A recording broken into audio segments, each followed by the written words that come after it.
Matrimony தான் sir, திருமண தகவல் மையம் தான் சார் இதுவும். அப்படியா? பண்ணி ரெடி பண்ணிங்களா மேடம்? நீங்க எந்த ஊர் சார் நீங்க?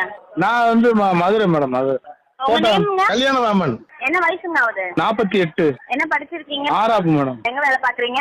லோடு வேணும் மேடம். ஒரு நாளைக்கு எவ்வளவு வருங்க? ஒரு 800 ரூபா 1000 ரூபா வரைக்கும் வரும் மேடம். சொந்த வீடுங்களா? இல்ல வாடகை வீடுங்க. அப்பா பேருங்க? கல்யாணகுமார். அம்மா பேருங்க? பஞ்ச கல்யாணி. உங்களுடைய ராசி நட்சத்திரம் என்னங்க? ராசி வந்து மிருக ராசி. மிதுனம். நட்சத்திரம்?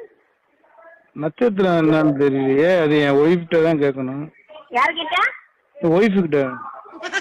2வது மேரேஜுக்கு பதிஞ்சிருக்கேன் மேடம். அப்ப முதல் மேரேஜ் அவங்க டிவோர்ஸ் பண்ணிட்டீங்களா? இல்ல அவங்களும் இருக்காங்க மேடம். சார் இது விளையாடுற டைமுங்களா? நான் சீரியஸா உங்ககிட்ட கேட்டுட்டு இருக்கேன். மேடம் சீரியஸா தான் மேடம் நானும் சொல்றேன். சீரியஸா தாங்க மேடம் சொல்றேன். சரி, நன்றிங்க. சரிங்க மேடம்.